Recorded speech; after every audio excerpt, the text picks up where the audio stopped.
Bienvenue dans un nouvel épisode de Magistral. Après les événements marquants de leur dernière aventure, Mr. Flop et ses compagnons poursuivent leur quête, déterminés à avancer malgré les obstacles qui se dressent sur leur chemin.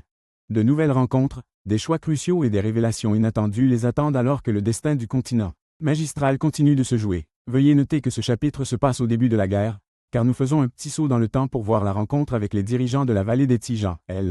L'heure est venue de plonger à nouveau dans l'inconnu. Préparez-vous pour un épisode où mystère et action s'entrelacent, et où chaque décision pourrait tout changer. Installez-vous confortablement, et laissez-vous emporter. Vous écoutez Magistral. Chapitre 8. Paul, Louis, Théodore. Le trouble royal. Après avoir quitté le pays des Tchipés, Flop et ses compagnons se dirigèrent vers un lieu encore plus singulier. La vallée des Tijans.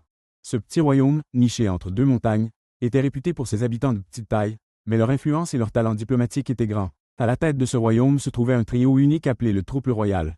Paul, Louis et Théodore.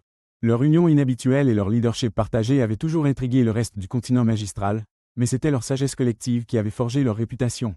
Les rumeurs disaient que la vallée des Tijans était restée neutre durant les premiers conflits. Toutefois, leur position stratégique et leur riche histoire en matière de magie et de technologie pourraient faire la différence dans la guerre qui opposait Mistral à l'autre moitié du continent.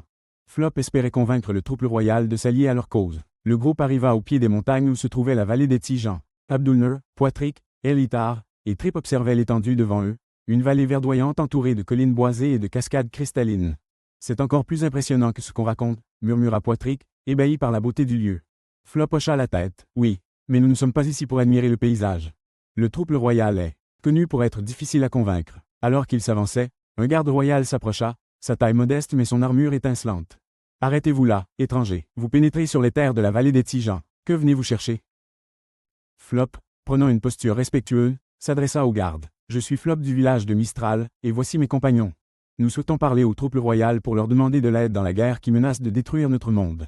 Le garde les scruta un instant, puis hocha la tête. Suivez-moi, mais sachez que le trouble royal n'accorde pas audience à n'importe qui. Guidés par le garde, Flop et ses amis furent conduits à travers la vallée jusqu'à une grande salle de pierre, nichée au cœur de la montagne. L'endroit était décoré avec des motifs finement ciselés et des artefacts anciens, témoignant de l'histoire riche du royaume. Au fond de la salle se trouvait un trône, ou plutôt 3 trônes, disposés en demi-cercle. Sur ces trônes, Paul, Louis et Théodore siégeaient, chacun d'eux rayonnant d'une énergie distincte. Les 3 rois échangèrent des regards, manifestement affectés par les paroles de Trip. Paul fronça les sourcils, pensif. Et que ferons-nous si nous décidons de nous joindre à vous? Quelle serait notre place dans cette alliance? C'est alors qu'Elitar prit la parole. Vos compétences en stratégie et en technologie seraient d'une aide précieuse. Avec vos talents et votre position, vous pourriez devenir des médiateurs dans ce conflit, des architectes de la paix. Le silence s'installa à nouveau dans la salle. Le trouble royal semblait peser les options. Finalement, ce fut Théodore qui parla. Très bien, nous allons rejoindre votre cause. Mais sachez ceci. Si nous découvrons que vous nous avez menti, ou manipulé, nous nous retirerons aussitôt. Flop sourit, soulagé. Nous sommes honorés de vous avoir à nos côtés. Ensemble, nous pourrons mettre fin à cette guerre. Paul hocha la tête solennellement. Préparez-vous alors, car nous allons mobiliser nos forces. Les Tijans sont petits, mais ils sont prêts à se battre. Avec cette nouvelle alliance, Flop et ses compagnons étaient un pas de plus vers l'équilibre des forces dans cette guerre civile. Mais ils savaient que les jours à venir seraient encore plus difficiles. Le trouble royal avait offert un soutien précieux, mais la bataille était loin d'être gagnée. Et voilà, chers auditeurs, ce retour dans le passé se termine ici. À travers les souvenirs et les révélations, nos héros s'allient officiellement aux Tijans. Mais ce n'est qu'une étape de plus dans une aventure encore pleine de mystères et de péripéties. Le chemin reste semé d'embûches, et nos héros devront maintenant utiliser ce qu'ils ont appris pour forger leur avenir. Merci de nous avoir accompagnés dans ce voyage dans le temps. Restez à l'écoute pour la suite de cette épopée palpitante. À très bientôt dans Magistral, et que l'imaginaire vous guide. Fin.